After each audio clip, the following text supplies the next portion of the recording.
चक्क देवाच्या मंदिरात महिलेवरती बलात्कार, 3 पुजाऱ्यांनी भांग देऊन केला आळीपाळीने अत्याचार। नमस्कार, महाराष्ट्र पोलीस न्यूज 24मध्ये आजची धक्कादायक घटना ठाणे जिल्ह्यातून समोर आली आहे। मनशांती मिळवण्यासाठी मंदिरात आलेल्या एका तरुणीला मंदिरातील पुजाऱ्यांनी भांग दिला आणि त्यानंतर तिच्यावर अत्याचार केला। यावर पुजारी थांबला नाही तर त्या तरुणीची त्याने निर्घृण हत्या केली। या घटनेची एकच खळबळ उडाली आहे। या प्रकरणी पोलिसांनी एका पुजाऱ्याला अटक केली आहे। काय आहे नेमकी घटना? घरगुती भांडण झाल्याने एक विवाहित तरुणी टायगर जवळील शेळी फाटा गणेश घोळ या मंदिरात मनशांतीसाठी आली होती।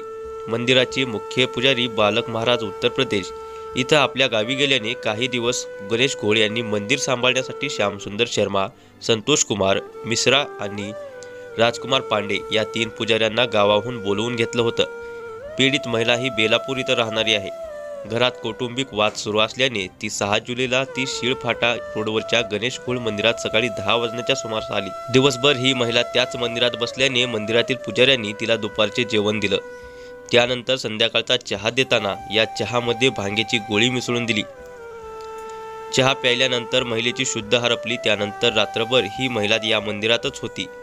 रात्रीच्या वेळी मंदिरातील श्यामसुंदर शर्मा, संतोष कुमार मिश्रा आणि राजकुमार पांडे या 3 पुजाऱ्यांनी आळीपाळीने तिच्यावर बलात्कार केला। पहाटे शुद्ध आल्यानंतर या महिलेच्या ही गोष्ट लक्षात आल्यानंतर तिने आरडाओरडा करण्यास सुरुवात केली।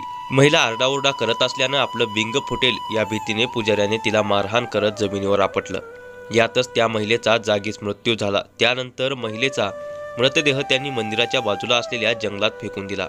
2 दिवसांनी मंदिरात गेलेल्या एका भाविकाला डोंगरावर जंगलात पडलेला महिलेचा मृतदेह दिसला।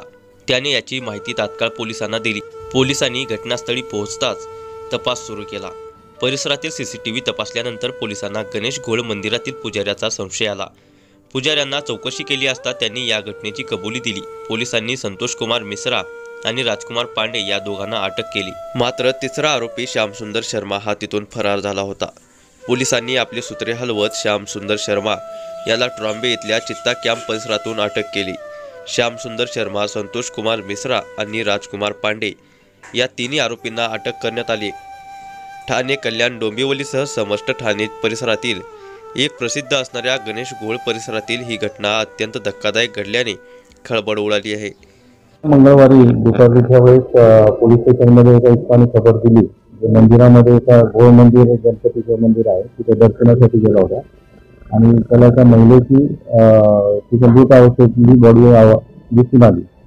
तर त्या खबरेच्या आधारावर आम्ही तपास सुरू केला। ती महिला जी होती तिची ओळख पटवणं हे महत्त्वाचं होतं आणि NRI पोलीस स्टेशनमध्ये एक मिसिंग आम्हाला निष्पन्न झालं आणि त्याच्यावरनं तिथे ओळख पटलेली आहे।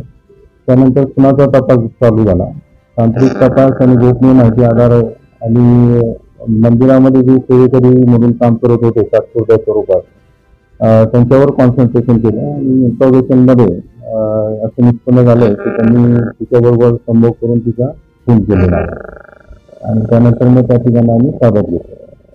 तर ही जी कामगिरी केलेली आहे त्याच्यासाठी आमचे पोलीस अधीक्षक, पोलीस कमिशनर साहेब बेंद्रे साहेब, पोलीस आयुक्त चव्हाण साहेब आणि अपर पोलीस आयुक्त देशमुख साहेब, ACP कोळेकर साहेब आणि संदीपान शिंदे यांनी मार्गदर्शन केलेलं आहे सिनियर DI आणि तपासात जो मौलिक तपास केलेला आहे तो API अब्दुल मलिक, API काळे आणि PSI शिंदे यांनी केले आहे आणि त्यांना मदत जी आमच्या हवालदार नाईक आहेत त्यांनी केलेलं आहे। त्याच्यामध्ये वसावे, राठोड, पवार, पाटील, आव्हाड, बोराडे, खाडे, सोनावणे आणि माळी यांनी मदत केलेली आहे। हो, तांत्रिक विश्लेषणाचा आधार घेतलेला आहे।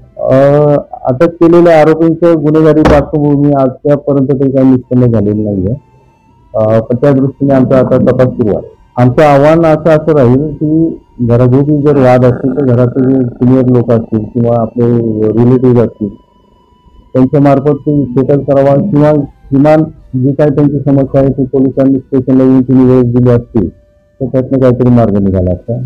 कारण ती दिवसभर त्या मंदिरामध्ये थांबली आणि त्यानंतर ही घटना घडलेली आहे। तर एवढ्या वेळ एवढ्या अनोळखी लोकांसोबत राहणंही योग्य नाही। तर या मंदिराचे जे मुख्य पुजारी आहे बालकराज महाराज हे त्यांच्या युपीकडच्या दुसऱ्या मंदिराच्या भेटीसाठी गेले होते। तर त्या मंदिराची देखरेख करण्यासाठी यांना त्यांनी बोलवलं। तरी 16 तारखेपर्यंत 16 म्हणजे मंगळवारपर्यंत.